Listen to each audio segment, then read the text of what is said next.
Nag-trending sa social media kamakailan ang larawan ng isang estudyante sa loob ng klase habang nakasuot pa ng kanyang uniforme bilang isang motorcycle taxi rider. Ang larawang ito umani ng paghanga at inspirasyon sa maraming netizen. Ano ang kwento sa likod ng litratong ito? Yan po ang ating pong inalam.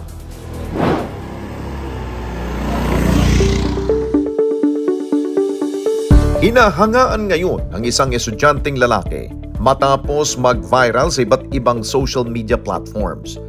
Agaw pansin kasi ang kanyang larawan na suot ang uniforme ng isang motorcycle taxi services habang siya ay nasa loob ng klase. Batay sa post ni Nick Lacson, nahuli ng pasok ang kaklase niyang si JV kaya hindi na ito nakapagpalit ng kanilang uniforme. Sinasabing galing pa sa biyahe sa JV ng kanyang ginagawa bago ang kanyang klase. Dahil dito, agad kami nakipag-ugnayan sa naturang student rider para malaman ang kwento sa likod ng kanyang larawan. Ayon kay Vastil, galing siya sa pamamasada kaya na-late siyang dumating sa klase ng araw na iyon. Alas 12 nung araw na yon, vacant namin hanggang alas 4. Wala naman akong gagawin sa school kasi kakapasukan pa lang. Bumiyahe muna ako. Ang huling pasahero ko is from Luzon Avenue to Kamuning. Naipit lang ako doon sa traffic. Wala, no moving talaga from Balintawak. Pagdating ko sa school, sa may guard pa lang, tagilid na kasi ayaw papasukin, hindi nga naka-uniform. Sabi ko, sir, okay lang ba kasi dito naman uniform ko. Nag-sideline lang ako pambaon. So, pumayag naman yung guard. Tapos, yung klase ko naman nung oras na yun is major namin. Ngayon, nagtuturo yung prof. Hindi na ako makapagpalit ng damit kasi major nga. Mahirap na ma-miss out yung lesson. After niya magturo, diretso na siya ng pa-seat work. So, nung nagsi-seat work kami, hindi pa rin ako nag-BBS kasi deadline, same day eh. Habang nagsasagot kami, sabi nung professor ko, picture nyo, post nyo para sumikat. Parang ganyan. Hindi ko masyadong pinansin kasi nagsasagot nga ako. Dito na rin niya ikinwento ang dahilan kung bakit kinailangan pa niyang pasukin ang pagiging MC taxi driver. Kasi nung time na enrollment ko last year, nung first time, nung 2022-2023, baon ako sa utang sa school. And meron akong outstanding balance sa school ko. So ang ginawa ko, since mahilig naman ako magmotor, naging rider ako. Comparing yung options ko na pagiging BPO or sabihin natin construction, mas okay yung pagiging rider kasi hawak ko yung oras ko. Hindi niya ganun masasagasaan yung oras ko para sa pag-aaral. Nung una, tumutulong pa ako sa bahay ng paunti-unti. Then the rest sa school. Kung may matira man, pambaon ko na siya sa school. Every time na may free time sa school, then walang pasok, free na araw, ayun, binabiyahe ko po. Yung mother ko, pumapasok din siya sa trabaho. Kailangan din niya ng allowance. Kung may matira, inaabot niya sa akin. Pero majorly, kalakihan nung binabayaran ko is ako talaga nag-shoulder. Ikinwento rin niya kung paano siya napadpad sa Davao Province. Dito ako lumaki dito sa bayan na to, sa Metro Manila. Then yung father ko, na destino siya sa work niya sa Davao, sa Mindanao. During my days na tumatanda ako, hindi ko talaga kasama father ko. Tapos, inoferan niya ako na, ayun nga, parang kung gusto mo ba sumama sa akin sa Davao kasi dito ako madedestino. Ako naman tong bata na excited kasi minsan mo lang makakasama tatay mo eh. So sabi ko, sige. Yun nga, due to kung ano-anong rason, usually financial hardships ko sa pag-aaral kasi nga may pandemic din, nag-force ako na bumalik din sa Manila.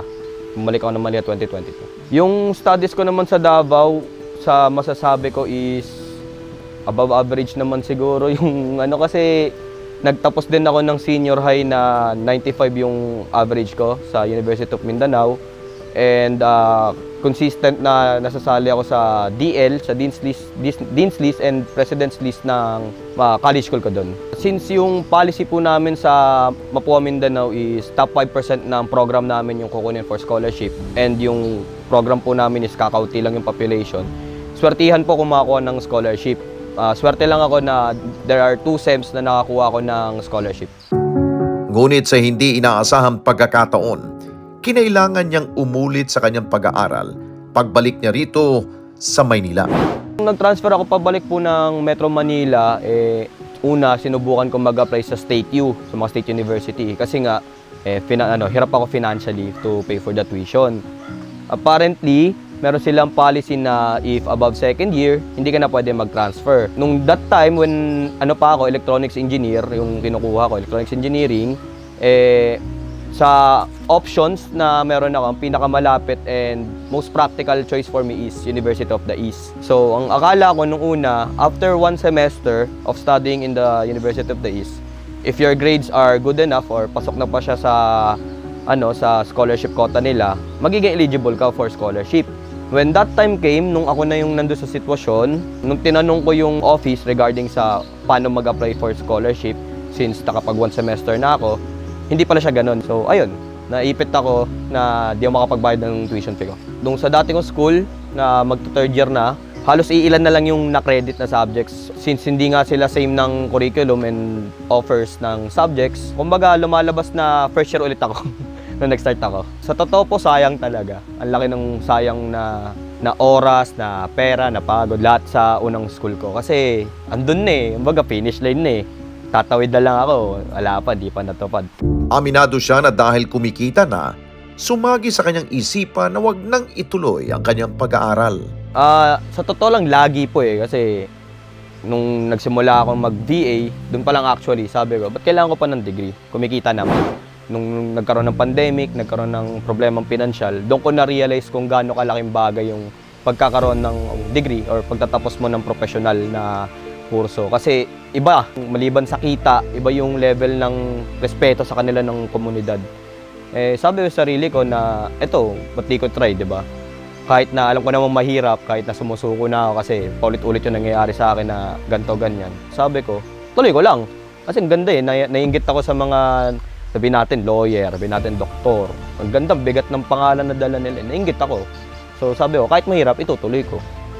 Bagamat hirap siyang pagsabayin ang pag-aaral at pagtatrabaho, hindi ito naging hadlang sa kanyang buhay. Sa totoo lang, mahirap. Napakahirap, di ko rin alam kung paano ako nagagawa. Tapos, instead na galing school, uwi ka na lang, magtatrabaho ka pa. Yung ginagawa ko, sinaksacrifice ko yung pahinga. Most of the time, kasi kailangan pagtapos ng klase or if may vacant ako between, kailangan ibabiyahe ko yan, pandagdag sa tuition fee or pambaon ko sa school. Kung hindi ko ibabiyahe yan, mangyayari, school naman gagawin ko. Kumbaga, either choice na gawin ko, either mag-focus sa school or mag-focus sa trabaho, may masasacrifice na aspect.